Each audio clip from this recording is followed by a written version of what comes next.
Hi everyone, welcome to the code AIML। तो आज हम लोग देखने वाले हैं gradient descent in neural network. तो सबसे पहले हम लोग स्टार्ट करेंगे इंट्रोडक्शन टू न्यूरल नेटवर्क। उसके बाद हम लोग देखेंगे कि सिंगल न्यूरॉन के हेल्प से हम लोग क्लासिफिकेशन प्रॉब्लम को कैसे सॉल्व करते हैं, and during the process of training a single neuron how do we apply gradient descent for a single neuron. उसके बाद हम लोग देखेंगे कि न्यूरल नेटवर्क में हम लोग क्या-क्या रिप्रेजेंटेशन फॉलो करते हैं, एंड सेम रिप्रेजेंटेशन हम लोग through out the series of deep learning follow करने वाले हैं। तो ये वाला टॉपिक बहुत इंपॉर्टेंट होने वाला है। उसके बाद हम लोग देखेंगे कि न्यूरल नेटवर्क की हेल्प से हम लोग क्लासिफिकेशन प्रॉब्लम को कैसे सॉल्व करते हैं, एंड उसके बाद हम लोग देखेंगे कि न्यूरल नेटवर्क में हम लोग back propagation and gradient descent को कैसे अप्लाई करते हैं। एंड आज के लेक्चर को अच्छे से समझने के लिए make sure you should watch lecture number 9.11। उसके बाद हम लोग देखते हैं इंट्रोडक्शन टू न्यूरल नेटवर्क। क्या होता है न्यूरल नेटवर्क? तो ये neural network it is a machine learning model, है ना। न्यूरल नेटवर्क भी एक मशीन लर्निंग मॉडल होता है, just like linear regression, logistic regression, decision tree. ये भी एक मशीन लर्निंग मॉडल होता है दैट मिमिक्स ह्यूमन ब्रेन, है ना। इवन अगर आप इसका नेम देखोगे ना, न्यूरल नेटवर्क, तो ये जो वर्ड न्यूरल है इट कम्स फ्रॉम न्यूरॉन। और क्या होता है न्यूरॉन? न्यूरॉन जो होता है it is the basic working unit of brain and nervous system. And इसका मेन जॉब क्या होता है? न्यूरॉन का मेन जॉब क्या होता है? Its main job is to receive, process and transmit information. ठीक है, तो जिस तरीके से ह्यूमन ब्रेन में there is a concept called biological neuron, उसी तरीके से जो न्यूरल नेटवर्क जो मशीन लर्निंग मॉडल होता है, उसी में हम लोग एक कॉन्सेप्ट यूज करते हैं दैट इज आर्टिफिशियल न्यूरॉन या फिर जस्ट न्यूरॉन, है ना। जब भी हम लोग न्यूरल नेटवर्क में जब भी हम लोग न्यूरॉन की बात करते हैं, it means artificial neuron which is inspired by biological neuron. Just like biological neuron, जो हमारा आर्टिफिशियल न्यूरॉन होता है ना, it is the building block of neural network. ठीक है, and this neurons receive input, process input and produce an output just like a biological neuron. ठीक है, तो चलिए हम लोग एक न्यूरॉन को एक डायग्राम समझते हैं कि न्यूरॉन क्या टास्क परफॉर्म करता है इन the context of machine learning या फिर न्यूरल नेटवर्क। तो आप देखोगे ये एक सिंपल एग्जांपल है ऑफ ए न्यूरॉन। ठीक है, यहाँ पे क्या हो रहा है? यहाँ पे आप देखोगे कि यहाँ पे हमारे पास कुछ इनपुट है। ठीक है, हमारे पास जो डेटा होता है ना, डेटा में क्या होता है? हमारे पास कुछ फीचर्स होते हैं और एक टारगेट होता है। फीचर्स प्लस टारगेट होता है, और ड्यूरिंग द ट्रेनिंग हम लोग दोनों फीचर्स प्लस टारगेट कॉम्बिनेशन का यूज करके मॉडल को ट्रेन करते हैं। And during the task of inference या प्रिडिक्शन, जस्ट फीचर के हेल्प से हम लोग मॉडल के थ्रू प्रिडिक्शन करते हैं। ठीक है, तो ये सारे जो है x1, x2 एंड x3, ये सारे फीचर्स है। ठीक है, just like a spam email classification, ये हमारे पास 3 एट्रीब्यूट्स हैं। ठीक है, अब मॉडल क्या करता है? ये जो एक सिंपल न्यूरॉन है या फिर ये जो एक आर्टिफिशियल न्यूरॉन है ना, ये क्या करता है? ये तीनों फीचर को इनपुट लेता है। ठीक है, ये तीनों फीचर को इनपुट लेता है और उसका वेटेड सम करता है। वेटेड सम करता है, और वेट्स क्या हो कंट्रीब्यूशन होते हैं? W1, W2 and W3। मतलब x1 का W1 टाइम्स कंसीडर करो, x2 का W2 टाइम्स कंसीडर करो, एंड x3 का W3 टाइम्स कंसीडर करके और उसका समेशन करो। समेशन मतलब क्या करो? सम करो। ठीक है, तो यहाँ पे हम लोग क्या करते हैं? यहाँ पे हम लोग W1 टाइम्स x1 कंसीडर करते हैं, प्लस समेशन मतलब plus W2 times x2 consider करते हैं, plus W3 times x3 consider करते हैं, और उसके बाद हम लोग एक बायस ऐड करते हैं। क्यों ऐड करते हैं इसको हम लोग देखेंगे डीप लर्निंग में। ये होता है एक जनरल रिप्रेजेंटेशन ऑफ समेशन। तो किसी भी न्यूरॉन का in the context of neural network उसके टू पार्ट्स होते हैं। First part is all about summation. Summation in the sense weighted sum, है ना। यहाँ पे क्या हो रहा है? हम लोग x1 का कितना वेटेज दे रहे हैं? W1, x2 को W2 वेटेज दे रहे हैं, और x3 को W3 वेटेज दे रहे हैं, और उसमें हम लोग बायस को ऐड कर रहे हैं। एक बार जब हम लोग ये वाला पार्ट कंप्लीट कर लेते हैं, उसके बाद सेकेंड पार्ट होता है, this is F. F for function, ठीक है। और ये कैसा फंक्शन होता है, इसको एक स्पेशल नेम दिया जाता है, दैट इज एक्टिवेशन फंक्शन, ठीक है। तो ये जो हमारा आउटपुट होता है ना, इसका आउटपुट को हम लोग कहते हैं जेड, ठीक है। तो हमारा जेड हो क्या होगा, it will W1 times x1 plus W2 times x2 plus W3 times x3 plus 22। और ये जो आउटपुट होगा ना, ये जो हमारा जेड होगा, ठीक है, इसको हम लोग एक एक्टिवेशन फंक्शन से पास करेंगे। और हमने पुराने लेक्चर में देखा था, there are different kind of activation functions like ReLU, leaky ReLU, tanh, sigmoid, है ना। तो हम लोग इसको एक सिग्मोइड या कोई भी एक्टिवेशन फंक्शन से पास करते हैं, और उसका जो आउटपुट होता है, फॉर एग्जाम्पल अगर हमने टेनएच फंक्शन यूज किया, 10h, तो इसका इनपुट क्या होगा, इसका इनपुट होगा z, और इसका जो आउटपुट होगा ना, that is my y hat या फिर माई प्रिडिक्शन आउटपुट। और जब हम लोग क्लासिफिकेशन के सेंस में बात कर रहे हैं, तो ये जो हमारा y हैट होगा ना, इस कॉन्टेक्स्ट में इट विल डिनोट प्रोबेबिलिटी। तो ये जो है ना, it is the most simple form of neural network, जहां पे हमारे पास एक सिंगल न्यूरॉन हमारे पास है, ठीक है। और किसी भी न्यूरॉन का टू पार्ट्स होते हैं, वन इज समेशन वाला पार्ट एंड दूसरा हमारा एक्टिवेशन फंक्शन, ठीक है। ये क्वेश्चंस मेरे से पूछा गया था इन IISc इंटरव्यू, ठीक है। तो कोई भी इंटरव्यू में क्या होता है ना, they ask you very fundamental questions, they will not go into the deep of, आप बताओ कि जो LLMs होते हैं उसका क्या होता है, की वैल्यू, क्वेरी, ये सब। They will ask this kind of question, but they will also expect you to know fundamental concept at the same time, ठीक है। तो ये जो आप डायग्राम देख रहे हो ना, यहाँ पे हमारे पास क्या है, हमारे पास ये वाला जो देख रहे हो पार्ट, दिस इज इनपुट, ये हमारा इनपुट है। और ये वाला जो पार्ट है हमारा, दिस इज आउटपुट, है ना, input and output. And this is the most simplest version of neural network. Neural network का फंडामेंटल कंपोनेंट क्या होता है, वो एक न्यूरॉन होता है, and this is A single neuron, ठीक है। By combining more than one neuron, हम लोग जो मॉडल डिजाइन करते हैं, that is called neural network, ठीक है। तो चलिए सबसे पहले हम लोग ये देखते हैं कि अगर मेरे पास एक सिंगल न्यूरॉन है, ठीक है, तो उसके हेल्प से हम लोग क्लासिफिकेशन प्रॉब्लम को कैसे सॉल्व करेंगे, ठीक है। एंड ड्यूरिंग द प्रोसेस हम लोग देखेंगे how do we compute the gradient या फिर पार्शियल डेरिवेटिव, एंड देन हम लोग देखेंगे how do we compute the gradient descent. तो अगर आप इस न्यूरॉन को ध्यान से देखोगे ना, और इसके आउटपुट को जब कंपेयर करोगे विद द लास्ट लेक्चर, जहां पे हमने लॉजिस्टिक लॉजिस्टिक रिग्रेशन देखा था, है ना, हमने लास्ट में देखा था लॉजिस्टिक रिग्रेशन क्या होता है, एंड उसमें हमने देखा था gradient descent and partial derivative. ये सारे कॉन्सेप्ट को हमने बहुत ही डिटेल में देखा था, और हमने ये भी देखा था कि how do we apply gradient descent for a logistic regression algorithm, है ना। तो अगर हम लोग ये फंक्शन, अगर हम लोग एक्टिवेशन फंक्शन की जगह पे अगर मैं सेलेक्ट करता हूँ सिग्मोइड फंक्शन, तो ये जो मेरा इसका जो आउटपुट होगा ना, इसका जो आउटपुट होगा, it will be very much similar to logistic regression, ठीक है। चलिए देखते हैं कैसे। तो सबसे पहले हम लोग देखते हैं समेशन वाला पार्ट। तो समेशन वाले पार्ट में क्या होता है, समेशन वाले पार्ट में हम लोग वेटेड सम करते हैं of the features, and last में हम लोग बायस को ऐड करते हैं। क्यों ऐड करते हैं, इसको हम लोग देखेंगे इन डीप लर्निंग। और जब हम लोग ये वाला पार्ट कंप्यूट कर लेते हैं जेड, उसके बाद हम लोग उसको जेड को पास करते हैं थ्रू एक्टिवेशन फंक्शन। और अगर फॉर एग्जांपल मैंने सेलेक्ट किया activation function is equal to sigmoid, है ना, इस तरीके से हम लोग सिग्मोइड को रिप्रेजेंट करते हैं। सिग्मा जेड मतलब सिग्मोइड जिसका इनपुट जेड है, और जेड क्या है, दिस इज वेटेड सम, ठीक है। और सिग्मोइड का फॉर्मूला क्या होता है, 1/1 plus e to the power minus z, ठीक है।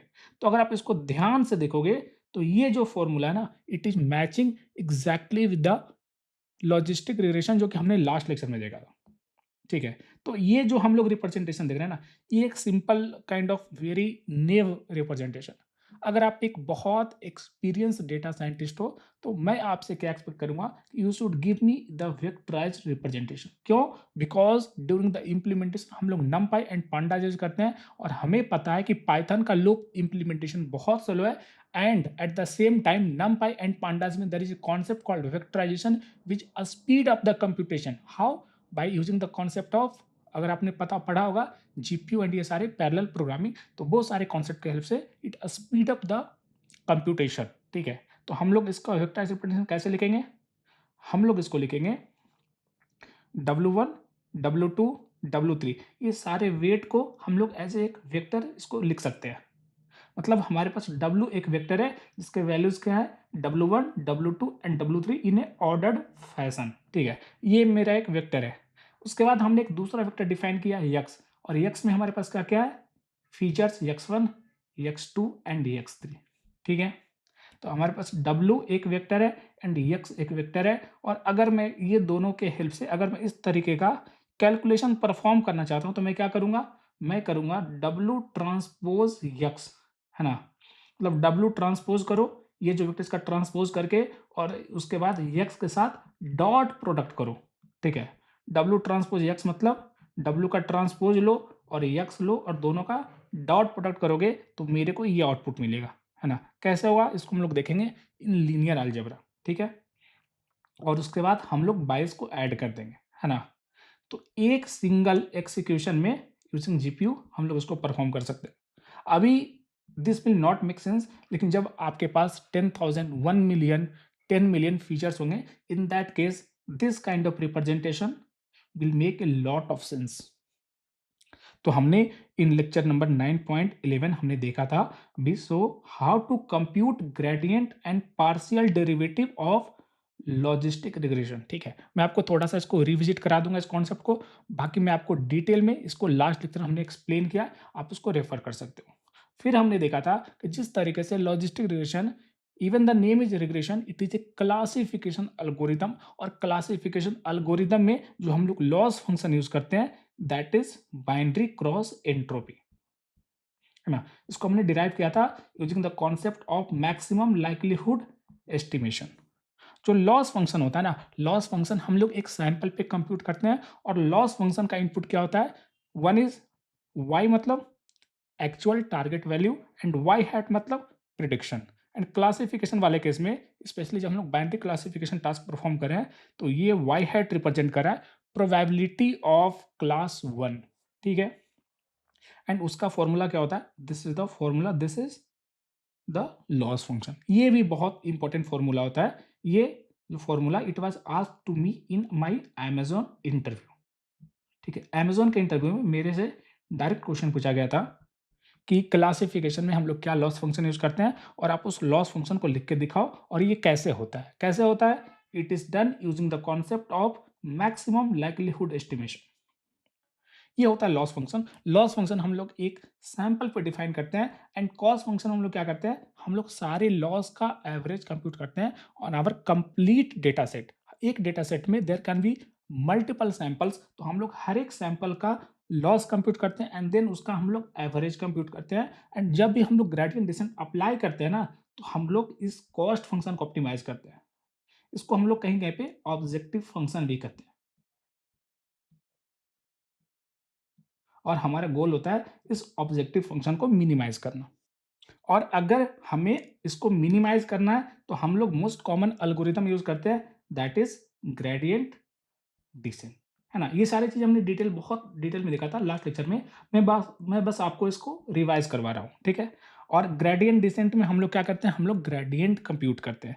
ग्रेडियंट को हम लोग इस तरीके से नेबुला से रिप्रेजेंट करते हैं, और क्या होगा मेरा gradient, it will B partial derivative of cost function with respect to W1, with respect to W2, with respect to W3 and with respect to बायस। ये सारे जो ये सारे पैरामीटर्स हैं जहाँ पे मेरे पास आगे वाले तीन, ये जो तीन वैल्यू है W1, W2, W3, इसको हम लोग कहते हैं वेट्स, है ना। और बी को हम लोग कहते हैं बायस, और ये सारे कंबाइंड इसको हम लोग कहते हैं parameters. And machine learning model training में हम लोग ये सारे पैरामीटर्स को ऑप्टिमाइज करते हैं such that prediction is as close as possible to the actual target value. और वेक्टराइज्ड फॉर्म में ग्रेडियंट डिसेंट एल्गोरिथम में अपडेट कैसे होता है ना।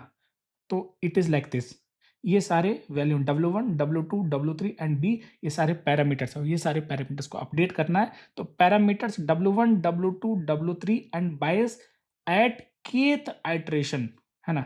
kth आइट्रेशन जो वैल्यू होगा, है ना, वो क्या होगा, वो k-1th आइट्रेशन का जो आउटपुट होगा ना, उसमें कुछ अपडेट करेंगे। क्या अपडेट करेंगे, तो it will be minus alpha times gradient, है ना। And gradient at a particular point, है ना? ग्रेडियंट हम लोग किसी पार्टिकुलर पॉइंट पे इंटरेस्टेड है और वो कौन-सा पॉइंट होगा? वो इस पॉइंट पे हम लोग इंटरेस्टेड है। कि अगर मैं करंटली इस पॉइंट पे हूँ ना, तो नेक्स्ट आइटरेशन में मुझे किधर जाना है and that direction is given using the concept of minus nebula. ये जो ग्रेडियंट है ना, हम लोग ग्रेडियंट के ऑपोजिट डायरेक्शन मूव करते हैं और हम लोग अल्फा एक वेटेज देते हैं ऑफ ग्रेडियंट, ठीक है? और ये जो अपडेटेड वैल्यू होता है, it is value at kth iteration. तो इस तरीके से हम लोग वेक्टराइज्ड रिप्रेजेंटेशन में इसको ईज़िली लिख सकते हैं। उसके बाद हमने देखा था कि अगर मेरे को कॉस्ट फंक्शन का डेरिवेटिव कंप्यूट करना है ना? अगर ये मेरा कॉस्ट फंक्शन है और अगर मुझे इस कॉस्ट फंक्शन का डेरिवेटिव कंप्यूट करना है, तो computing derivative of cost function is same as computing derivative of loss function on each sample and then average each sample derivative on entire data set, है ना? हमने देखा था कि अगर मुझे इसका डेरिवेटिव कंप्यूट करना है, तो ये कांस्टेंट है, ये बाहर आ जाएगा। उसके बाद summation will not gate impacted during computing derivative. तो मुझे इफेक्टिवली इसका डेरिवेटिव कंप्यूट करना, मतलब मेरे को लॉस फंक्शन का डेरिवेटिव कंप्यूट करना for each of the sample and then मुझे उसका एवरेज कंप्यूट करना। इसको भी हमने देखा था लास्ट लेक्चर में। एंड हमने देखा था कि how do we compute partial derivative, मतलब partial derivative loss function with respect to parameter w1, with respect to parameter w2, with respect to parameter w3 and with respect to parameter bias, है ना? हम लोग कैसे compute करते हैं? हम लोग इस तरीके से यूजिंग चेन रूल इसको लिखते हैं, है ना? तो हम लोग यूजिंग चेन रूल लिखते हैं एंड देन हम लोग वैल्यू यहाँ पे सब्स्टिट्यूट करते हैं।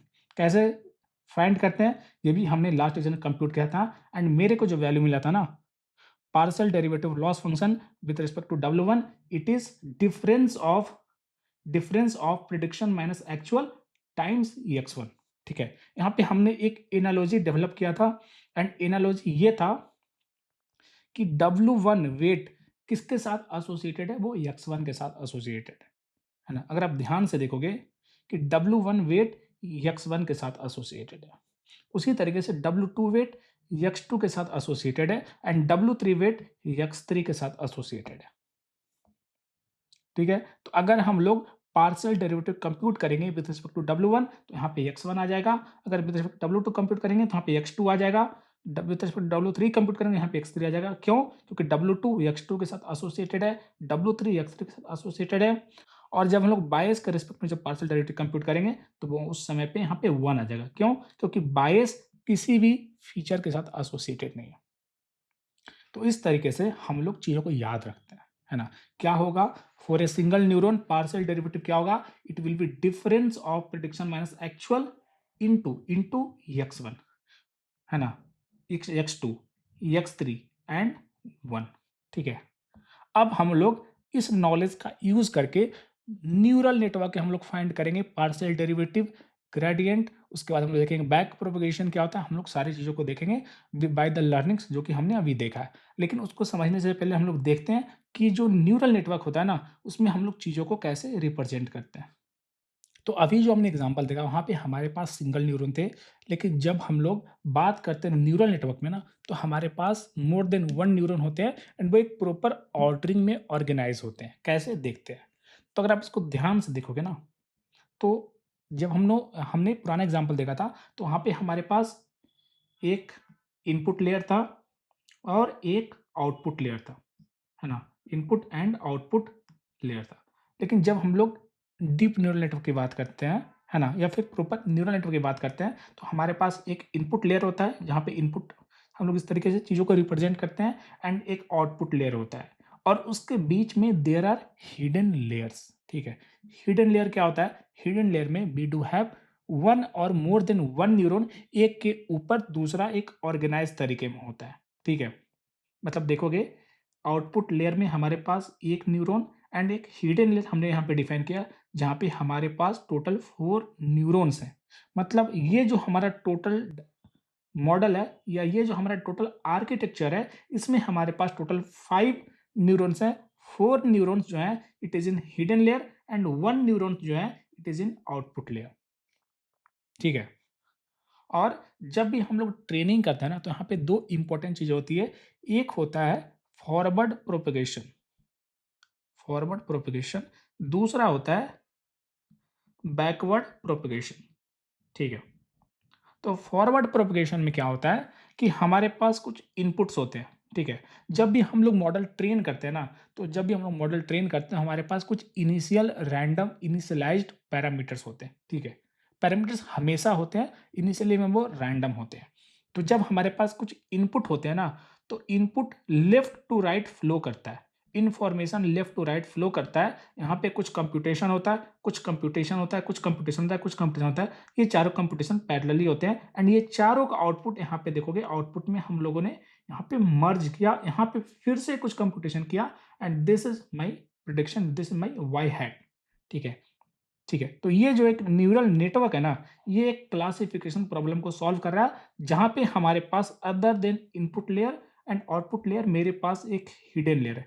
हिडन लेयर में मेरे पास टोटल 4 न्यूरॉन्स हैं, ठीक है। ये सारे जो पैरेलल इसको हम लोग बोलेंगे एक लेयर, और इस लेयर में हमारे पास टोटल 4 न्यूरॉन्स हैं।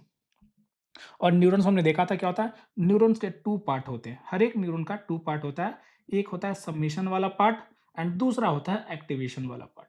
एक्टिवेशन हम लोग क्यों यूज़ करते हैं? एक्टिवेशन जो होता है उसके हेल्प से हम लोग नॉन लीनियरिटी पैटर्न को लर्न करते हैं, सच दैट कि model can learn the complex hidden pattern in the data, such that it is able to generalise properly on the new data set which the model has not even seen, ठीक है।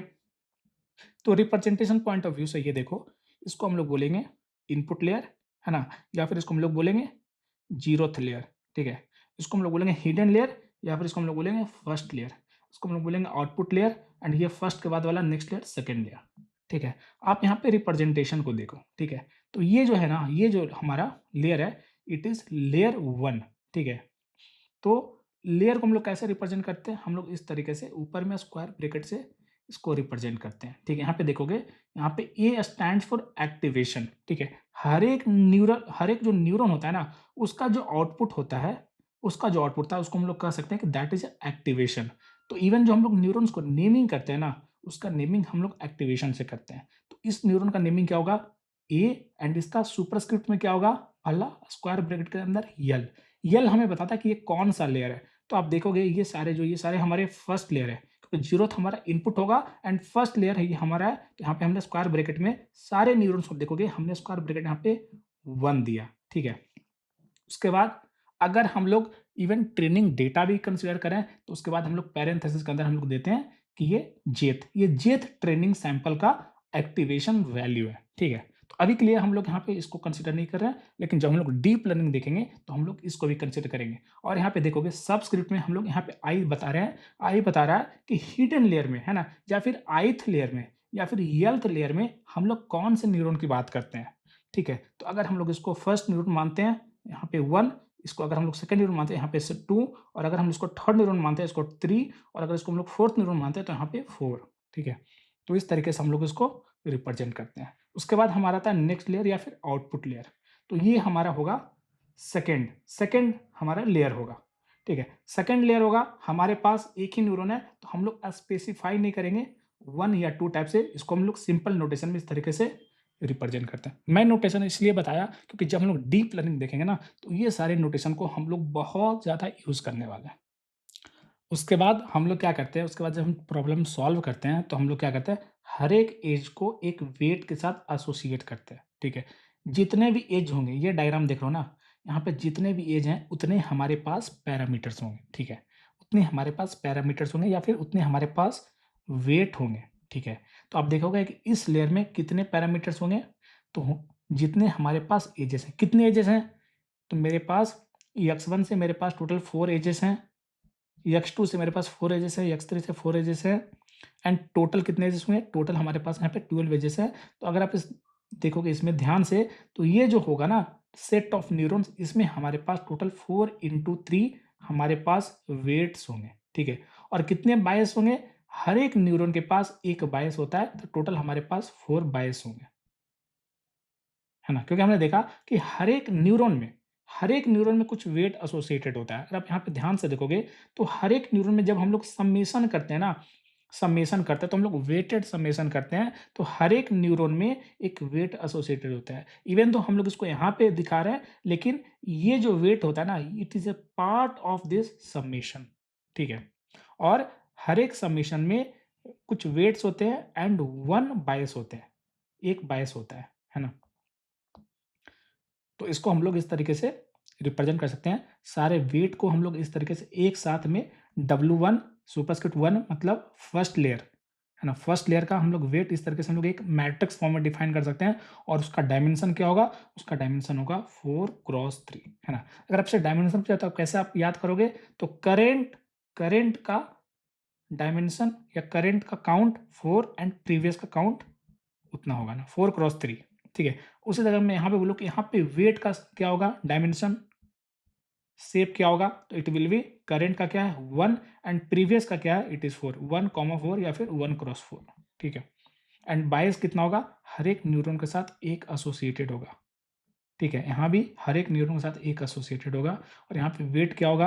यहाँ पे देखोगे total 4 edges आ रहे हैं, तो यहाँ पे टोटल 4 वेट होंगे, है ना? इवन दो वेट जो होते हैं ना, it is a part of neuron, but to make it look more better for analytical purpose, for study purpose, हम लोग चीज़ों को एजेस पे रिप्रेजेंट करते हैं।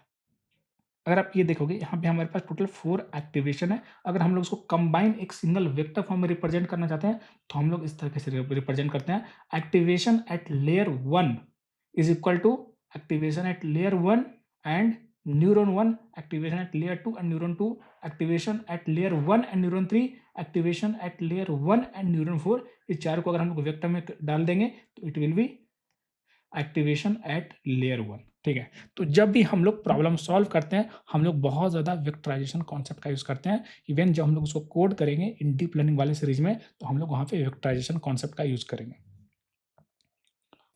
है ना? अब हम लोग एक बहुत सिंपल एग्जांपल लेकर के, है ना? बहुत सिंपल एग्जांपल लेकर के हम लोग देखते हैं कि how do we solve classification problem using neural network. तो ये हमने एक बहुत सिंपल न्यूरॉन एज्यूम किया है, जहाँ पे हमारे पास 2 इनपुट्स हैं, x1 एंड x2, और उसके अलावा हमारे पास एक हिडन लेयर है, जहाँ पे हमारे पास 2 न्यूरॉन्स हैं एंड एक आउटपुट लेयर है, जहाँ पे हमारे पास 1 न्यूरॉन है, ठीक है? तो ये जो आर्किटेक्चर है, ये जो मॉडल है, इसमें हमारे पास टोटल 3 न्यूरॉन्स हैं, 2 neurons in the hidden layer and 1 neuron in the output layer, plus हमारे पास इनपुट में 2 फीचर हैं, x1 एंड x2, ठीक है? आप देखोगे हमने to make calculation much easier हम लोग क्या किया, हम लोगों ने हर एक एज के साथ एक वेट अटैच कर दिया, हर एक एज के साथ एक वेट अटैच कर दिया, ठीक है? और वेट का नेमिंग कन्वेंशन देखो, नेमिंग कन्वेंशन बहुत इंपॉर्टेंट होता है, ताकि आप चीज़ों को अच्छे से समझ पाओ और अपने माइंड में इसको फिट कर पाओ, ठीक है? तो यहाँ पे देखोगे वेट का नेमिंग क्या है, तो ये जो वेट है ना, इसमें एजेस कहाँ से आ रहा है? एजेस हमारा इनपुट प्रीवियस लेयर का हमारा फर्स्ट, आप इसको न्यूरॉन बोलो या फिर इनपुट बोलो, फर्स्ट इनपुट से आ रहा है तो हमारा 1 हो जाएगा एंड फर्स्ट न्यूरॉन में जा रहा है तो फर्स्ट हो जाएगा। फर्स्ट से आ रहा है, फर्स्ट में जा रहा है तो 1 1 हो जाएगा, ठीक है? यहाँ पे देखो फर्स्ट से आ रहा है एंड सेकंड में जा रहा है तो हमारा 1 2 हो जाएगा।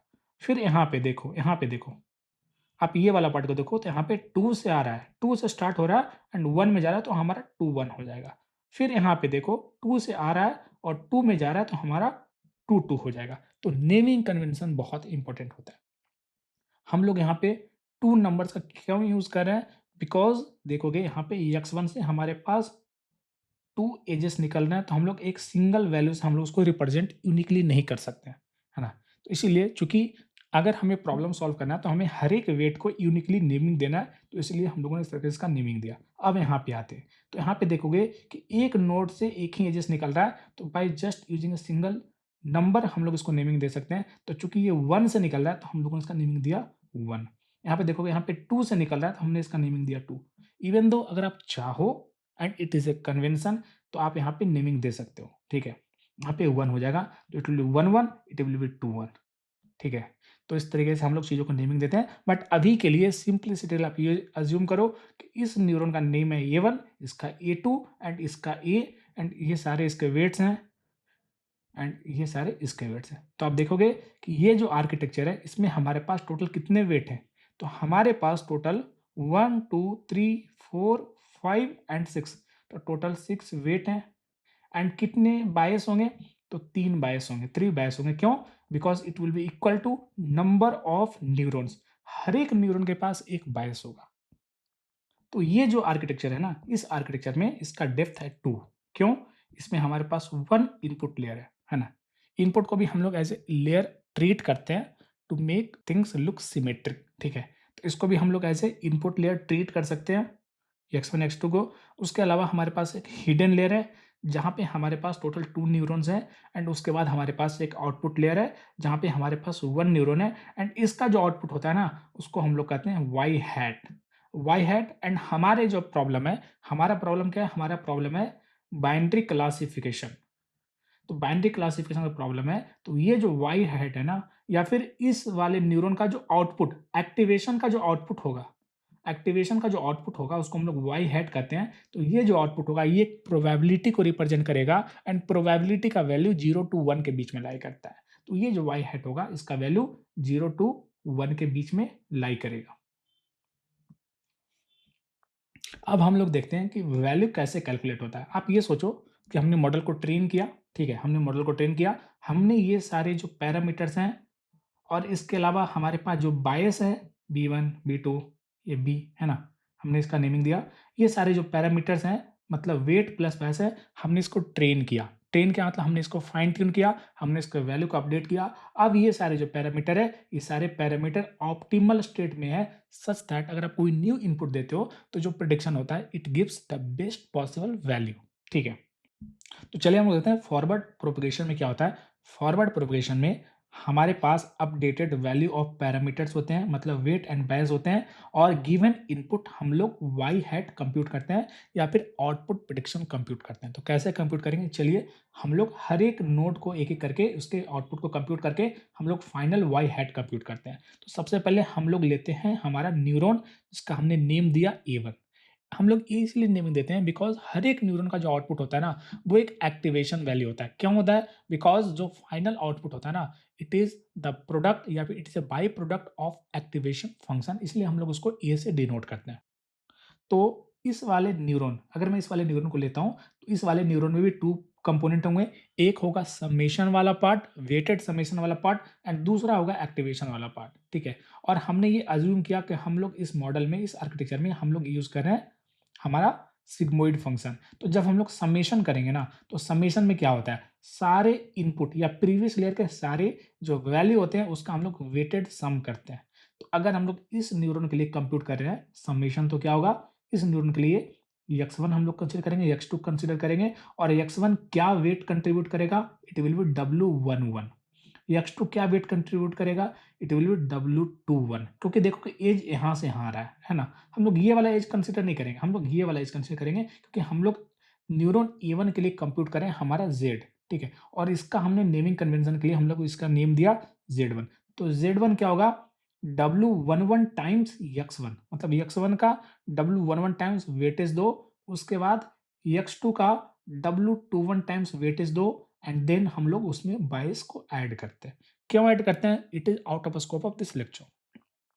एक बार जब हम लोग जेड कंप्यूट कर लेंगे, उसके बाद हम लोग उसको एक्टिवेशन फंक्शन से पास करेंगे और हम लोगों ने सिग्मोइड फंक्शन यूज़ किया, तो हम लोग सिंप्लिसिटी के लिए इसको इस तरीके से रिप्रेजेंट कर सकते हैं। यहाँ पे सिग्मा हमने रिप्रेजेंट किया, sigma it represent sigmoid function और ये फंक्शन क्या होता है? It is 1/1 plus e to the power minus z और हमारा जेड क्या है? इट इज़ Z1, ठीक है? उसी तरीके से हम लोग न्यूरॉन A2 के लिए कंप्यूट करते हैं, इसका आउटपुट वैल्यू क्या होगा?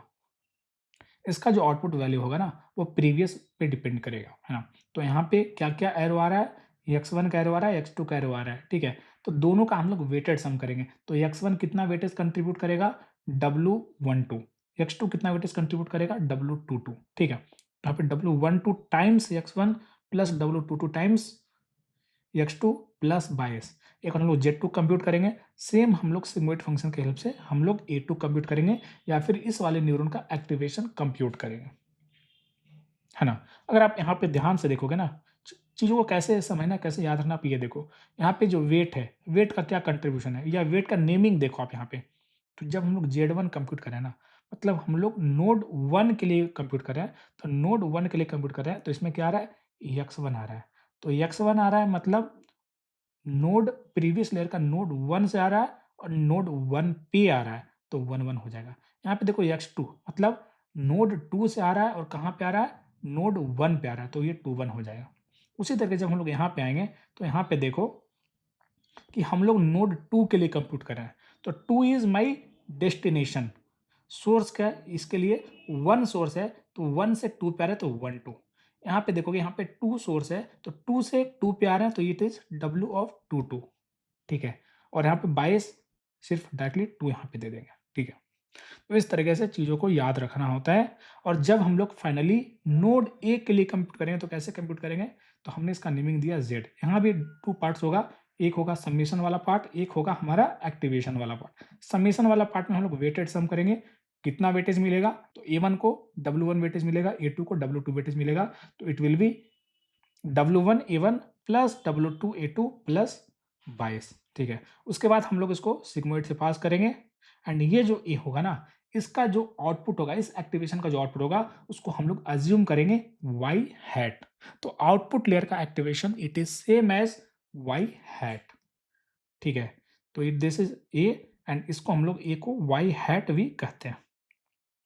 तो इस तरीके से अगर आप प्रॉपर डिसिप्लिन्ड वे में नेमिंग कन्वेंशन फॉलो करते हो, तो complete mathematics of machine learning, deep learning, it becomes very very easy.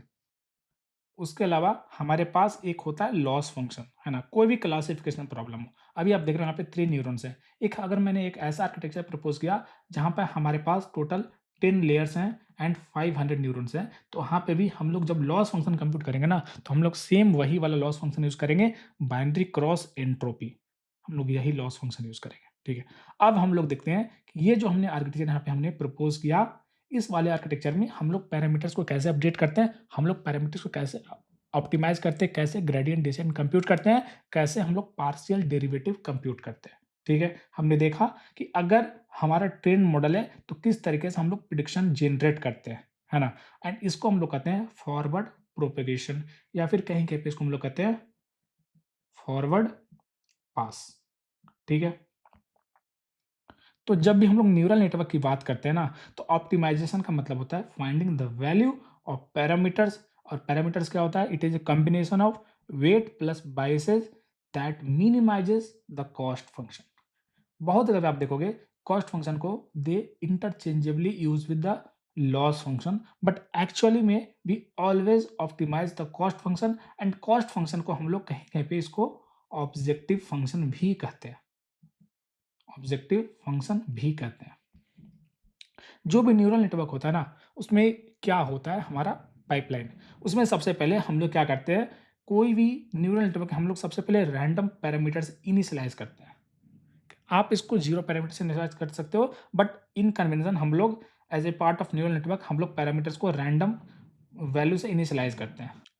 उसके बाद हम लोग प्रिडिक्शन कंप्यूट करते हैं। कैसे, अभी हमने ऊपर देखा, अभी हमने ये सारे जो देखा ना, इसमें हम लोग क्या करें, इसमें हम लोग प्रिडिक्शन कंप्यूट करें for a given weight and voice. ठीक है, हम लोग प्रिडिक्शन कंप्यूट करते हैं।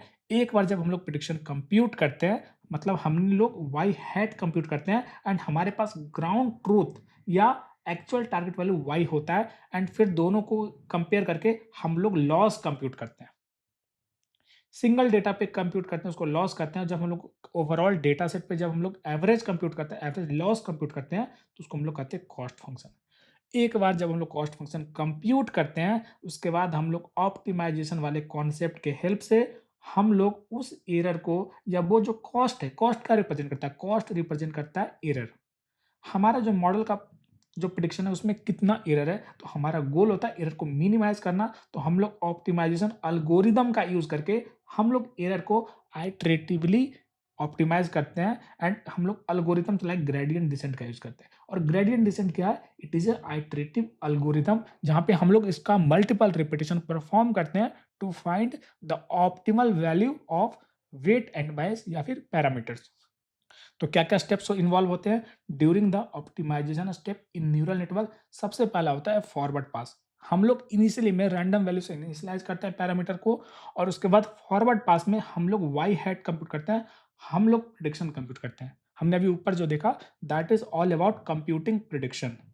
एक बार जब हम लोग फॉरवर्ड पास या फॉरवर्ड प्रोपेगेशन में जब प्रेडिक्शन कंप्यूट कर लेते हैं, उसके बाद हम लोग कॉस्ट फंक्शन कंप्यूट करते हैं, या फिर उसको कहीं पे लॉस फंक्शन भी कहता है, ठीक है। Loss function is defined for one sample, cost function is average of loss of entire data set. और ये क्या करता है, it measures the error in prediction. और कॉस्ट फंक्शन को हम लोग जे से रिप्रेजेंट करते हैं, लॉस फंक्शन को हम लोग यल से रिप्रेजेंट करते हैं। जब हम लोग कॉस्ट फंक्शन कंप्यूट करते हैं या फिर कॉस्ट कंप्यूट करते हैं, एंड कॉस्ट क्या होता है, cost is same as error. Cost हमें एरर बताता है कि आपके प्रिडिक्शन में कितना एरर है for a given parameters of the model, ठीक है। एक बार जब हम लोग कॉस्ट कंप्यूट कर लेंगे, उसके बाद हम लोग बैकवर्ड प्रोपेगेशन करते हैं, या फिर इसको कहीं पे बैकवर्ड पास भी कहते हैं, या फिर कहीं पे इसको बैक प्रोपेगेशन भी कहते हैं। तो बैक प्रोपेगेशन में क्या होता है, हम लोग ग्रेडियंट कंप्यूट करते हैं यूजिंग चेन रूल, ठीक है। हम लोग ग्रेडियंट कंप्यूट करते हैं यूजिंग चेन रूल। क्यों कंप्यूट करते हैं, क्योंकि इन ग्रेडियंट डिसेंट हमें ग्रेडियंट की जरूरत होती है। तो ग्रेडियंट डिसेंट एल्गोरिथम परफॉर्म करने के लिए हमें ग्रेडियंट की जरूरत होती है। तो इसीलिए ड्यूरिंग द बैकवर्ड प्रोपेगेशन या बैक प्रोपेगेशन हम लोग ग्रेडियंट कंप्यूट करते हैं यूजिंग चेन रूल।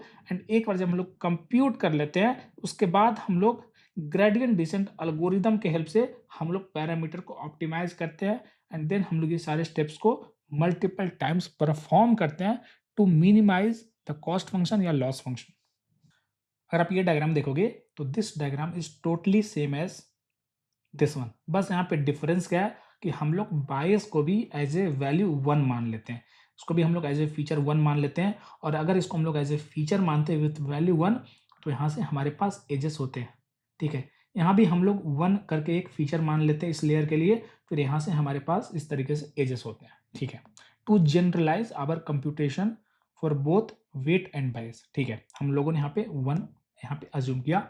आउटपुट में कोई डिफरेंस नहीं होगा, जस्ट रिप्रेजेंटेशन पर्पस में हमने इसको इस तरीके से दिखाया, ताकि जब हम लोग कंप्यूट करें ना partial derivative using chain rule, तो इट बिकम्स मोर इंट्यूटिव, ठीक है। तो हम लोगों ने यहाँ पे वर्चुअली माना कि this is A feature of value 1, है ना। This is feature of value 1, यहाँ भी this is feature of value 1।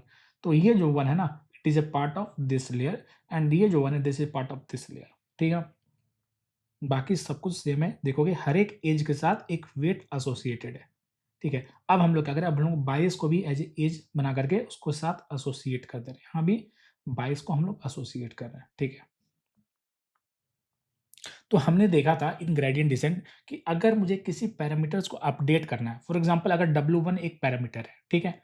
W1 एक पैरामीटर, अगर मुझे इसको अपडेट करना है यूजिंग ग्रेडियंट डिसेंट, तो एक सिंपल एक इक्वेशन होता है। क्या इक्वेशन होता है, इक्वेशन होता है कि W1 is equal to W1 minus alpha times partial derivative of loss function with respect to W1, ठीक है। अगर हम लोग यहाँ पे इसको t मानते हैं टू डिनोट द आइट्रेशन, है ना, तो यहाँ पे लॉस फंक्शन और यहाँ पे सारे वैल्यू हो जाएंगे eight t minus 1th iteration, ठीक है। इस तरीके से हम लोग ग्रेडियंट डिसेंट अप्लाई करते हैं। तो जब भी हम लोग ग्रेडियंट डिसेंट अप्लाई करेंगे, तो हमें पार्शियल डेरिवेटिव कंप्यूट करना होता है, partial derivative of loss function with respect to the parameters जो कि आप अपडेट करना चाहते हैं। मतलब अगर मुझे ग्रेडियंट डिसेंट अप्लाई करना है, तो मुझे इफेक्टिवली क्या क्या कंप्यूट करना है, मुझे कंप्यूट करना है partial derivative loss function with respect to W1। इसके लिए हमें फाइंड करना है partial derivative loss function with respect to W2। इसके लिए फाइंड करना है partial derivative loss function with respect to bias, है ना। उसी तरीके से मुझे ये सारे के लिए भी कंप्यूट करना है।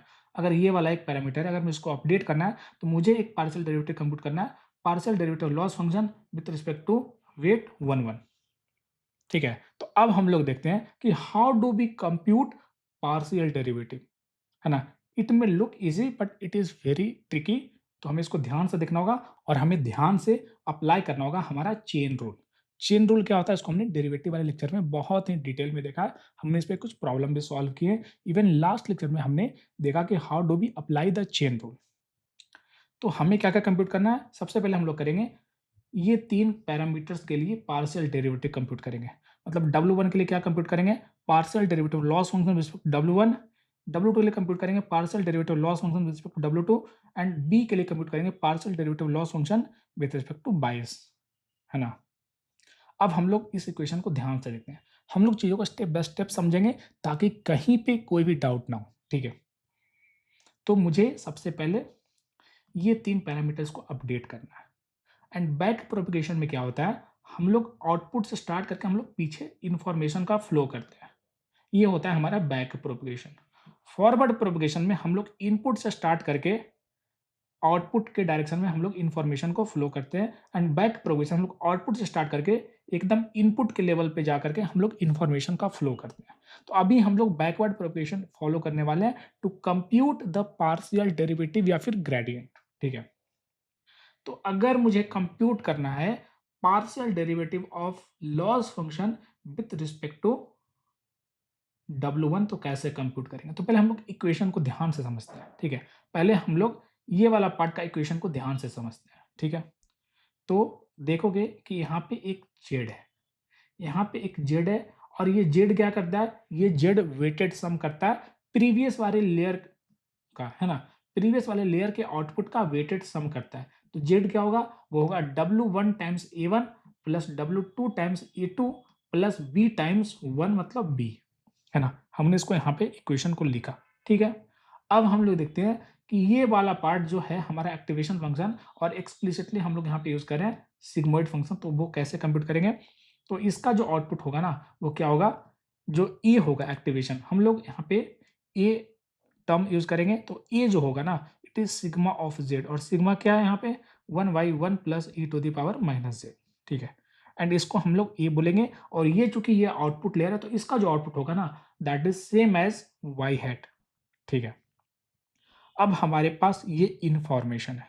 अब हमें फाइंड करना है partial derivative of loss function with respect to W1। तो कैसे करेंगे? तो हमने लॉस फंक्शन का इक्वेशन देखा था, है ना? हमने देखा था कि जो लॉस फंक्शन होता है ना, लॉस फंक्शन में इनपुट में 2 पैरामीटर्स होते हैं, y एंड y हैट। मतलब ये जो लॉस फंक्शन होता है, it consist of parameter y and y hat. तो अगर मुझे loss function with respect to W1 compute करना है, तो हमें पहले क्या करना पड़ेगा? लॉस फंक्शन का पार्शियल डेरिवेटिव y हैट के टर्म्स में फाइंड करना पड़ेगा। क्यों?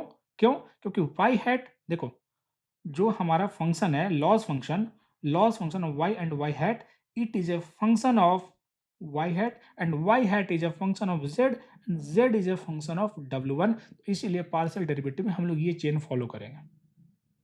तो आप देखो यहाँ पे हमारे पास जो y हैट है, तो अगर हम लोग लॉस फंक्शन का पार्शियल डेरिवेटिव y हैट के रिस्पेक्ट में कंप्यूट करेंगे, ठीक है? उसके बाद यहाँ पे देखोगे, यहाँ पे क्या है? यहाँ पे एक एक्टिवेशन फंक्शन है जिसका इनपुट जेड है, एंड इसका आउटपुट क्या है? ए है, और ए को हम लोग वाई हैट भी कहते हैं। तो उसके बाद हम लोग इसका हम लोग पार्शियल डेरिवेटिव कंप्यूट करेंगे। हम लोग partial derivative y hat compute करेंगे विद रिस्पेक्ट टू जेड, ठीक है? उसके बाद हम लोग क्या करेंगे? उसके बाद हम लोग चूंकि फाइंड करना चाहते हैं W1, ठीक है? और ये जो z है ना, ये जो z है, it is a function of W1, W2 and W3। तो हम लोग z का कैसे पार्शियल डेरिवेटिव कंप्यूट करेंगे? हम लोग करेंगे partial derivative of z with respect to W1, अगर हमें ये फाइंड करना है। उसके बाद अगर मुझे पार्शियल डेरिवेटिव W2 फाइंड करना है, तो हम लोग z का डेरिवेटिव फाइंड करेंगे विथ रिस्पेक्ट टू W2। उसके बाद अगर मुझे 22 के लिए पार्शियल डेरिवेटिव कंप्यूट करना है, तो हम लोग करेंगे partial derivative of z with respect to 22, ठीक है? क्लियर है यहाँ पे फ्लो? इन्फॉर्मेशन यहाँ पे इस तरीके से फ्लो हो रहा है ना? यहाँ पे इन्फॉर्मेशन इस तरीके से फ्लो हो रहा है। इवन दो ये सारे values it is as a part of ये न्यूरॉन्स के अंदर होते हैं, बट हम लोग इसको एज ए सेपरेटली ये सारे एजेस पे रिप्रेजेंट करें टू मेक थिंग्स इजियर, ठीक है? तो हम लोग इस तरीके से पार्शियल डेरिवेटिव कंप्यूट करेंगे। तो अगर मुझे पार्शियल डेरिवेटिव लॉस फंक्शन में W1 कंप्यूट करना है, तो हम लोग क्या करेंगे? सबसे पहले हम लोग लॉस फंक्शन को y हैट के टर्म्स में इसका पार्शियल डेरिवेटिव कंप्यूट करेंगे, क्योंकि ये जो लॉस फंक्शन होता है, it takes two variable y and y hat, ठीक है? तो हम लोग सबसे पहले लॉस का पार्शियल डेरिवेटिव कंप्यूट करेंगे y hat, and y hat जो होता है वो z का फंक्शन होता है। तो हम लोग y हैट का partial derivative with respect to z compute करेंगे, एंड उसके बाद हम लोग z का partial derivative with respect to W1 compute करेंगे, ठीक है? अब हमें पता है लॉस फंक्शन का partial derivative respect to y hat, इसको हमने लास्ट लेक्चर में देखा था, वो होता है ये, ठीक है? तो हम लोग उसको एक्सप्लिसिटली कंप्यूट नहीं करेंगे। अगर आपको देखना है कैसे होता है, तो आप जाकर के हमारे लास्ट लेक्चर को देख सकते हो। उसके बाद हम लोग क्या करेंगे, ये सिग्मोइड फंक्शन, ये जो सिग्मोइड फंक्शन है इसका पार्शियल डेरिवेटिव कंप्यूट करेंगे। और इसको हमने बार-बार देखा है कि सिग्मोइड फंक्शन का पार्शियल डेरिवेटिव हमारा होगा a इंटू 1 माइनस ए, और यहाँ पे a को हम लोग y हैट से रिप्रेजेंट कर सकते हैं। तो ये जो होगा मेरा, it is y hat into 1 minus y hat. Third component है z का partial derivative with respect to w1। ठीक है, तो इसका जब पार्शियल डेरिवेटिव कंप्यूट करेंगे विथ रिस्पेक्ट टू w1, तो इसका कोफिशिएंट क्या है, a1। तो ये हमारा a1 आ जाएगा। इससे ये कैंसिल हो जाएगा। तो इसको हम लोग सिंप्लीफाई करके हम लोग इस तरीके से लिख सकते हैं, y hat minus y into a1। उसी तरीके से जब हम लोग W2 कंप्यूट करेंगे तो ये वाला पार्ट सेम होगा, बस यहाँ पे आ जाएगा A2। कैसे आ रहा है, आप ये देखो कि हम लोग with respect to W1 compute करें, तो ये W1 जो वेट है वो कौन से नोड के साथ एसोसिएटेड है, वो इस वाले नोड के साथ एसोसिएटेड है, और इस वाले नोड का आउटपुट है A1, तो A1 आ जाएगा। अगर आप देखोगे यहाँ पे W2 इसके साथ एसोसिएटेड है, तो यहाँ पे आ जाएगा A2। फिर यहाँ पे देखोगे बायस 1 के साथ एसोसिएटेड है, तो यहाँ पे आ जाएगा 1। तो इस तरीके से हम लोग पार्शियल डेरिवेटिव कंप्यूट कर सकते हैं for the parameters W1, W2 and bias. तो हमने 3 का कंप्यूट कर लिया।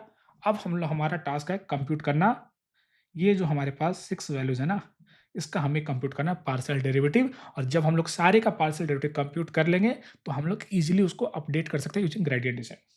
ठीक है, हमने W2 का कंप्यूट किया, हम लोग W2 का वैल्यू इजीली अपडेट कर सकते हैं। W2 एट टीथ आइट्रेशन या फिर केथ iteration will be equal to W2 at k minus 1 iteration minus alpha times partial derivative of loss function with respect to W2। तो ग्रेडियंट डिसेंट बहुत easy है। Main goal है to compute the derivative of loss function with respect to each of the parameters. तो चलिए, हमने phase 1 देखा जहां पे हमने W1, W2 एंड बायस का कंप्यूट किया पार्शियल डेरिवेटिव। अब हम लोग कंप्यूट करेंगे partial derivative of loss function with respect to W11, with respect to W21 and with respect to bias B1। क्यों? क्योंकि ये सारे जो पैरामीटर्स है ना, ये सारे पैरामीटर्स ये A1 ये वाले नोड के साथ एसोसिएटेड है। ठीक है, तो हम लोग इजीली A1 के लिए कंप्यूट कर सकते हैं।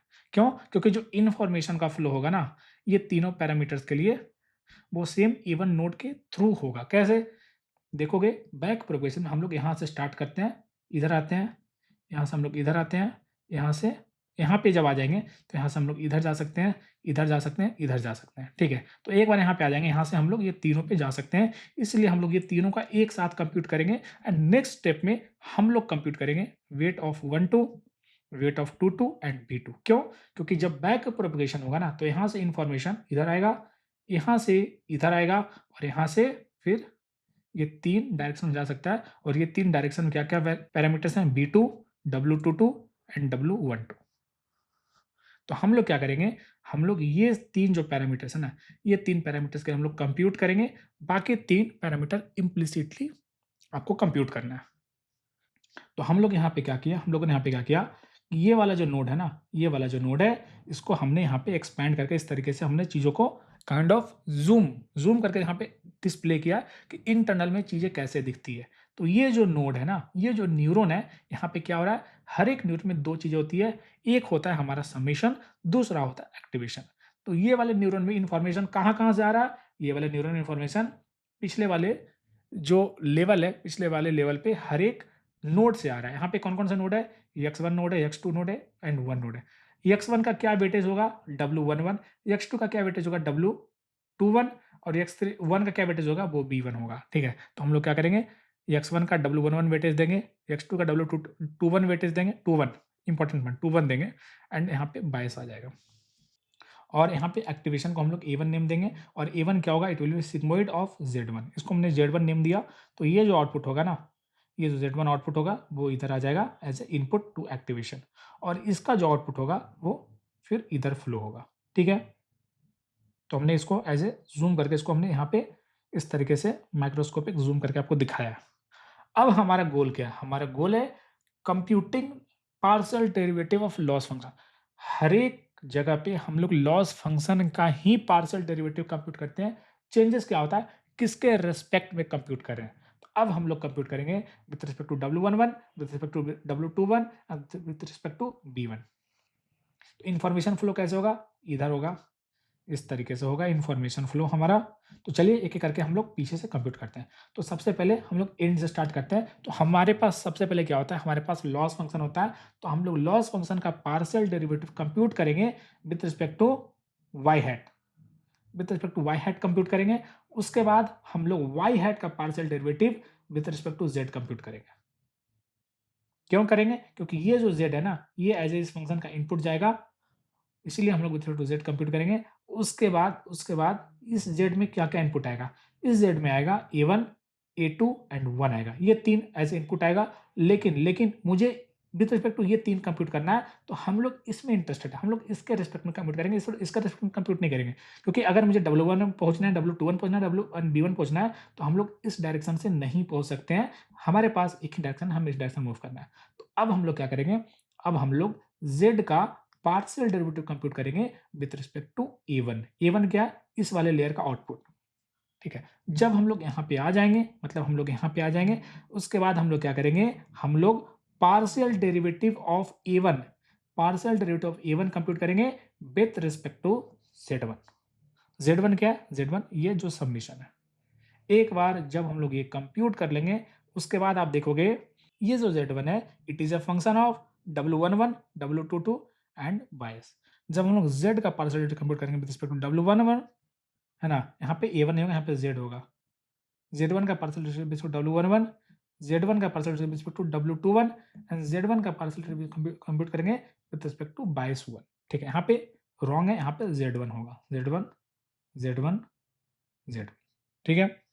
क्यों होगा? क्योंकि z1 is a function of W11, W22 and bias. तो अगर इसका हम लोग पार्शियल डेरिवेटिव कंप्यूट करेंगे, partial derivative of z1 with respect to W11 या फिर partial derivative z1 with respect to W22, partial derivative of z1 with respect to B1। तो यहाँ पे थोड़ा करेक्ट कर लेना, यहाँ पे हो जाएगा z1। ठीक है। तो अगर मुझे लॉस फंक्शन का partial derivative with respect to W11 करना है, तो इन्फॉर्मेशन इधर से इधर फ्लो होगा। कैसे होगा? सबसे पहले हम लोग लॉस फंक्शन का पार्शियल डेरिवेटिव कंप्यूट करेंगे with respect to y hat, क्योंकि जो लॉस फंक्शन होता है ना, उसमें जो इनपुट होता है वो होता है y एंड y हैट, है ना। तो इसीलिए पहले हम लोग y हैट के रिस्पेक्ट में कंप्यूट करेंगे पार्शियल डेरिवेटिव। उसके बाद हम लोग y हैट का पार्शियल डेरिवेटिव, y हैट क्या होता है? y hat it is same as activation, इस लेयर का एक्टिवेशन। उसके बाद हम लोग y हैट का पार्शियल डेरिवेटिव कंप्यूट करेंगे इसका z, ये समेशन वाला।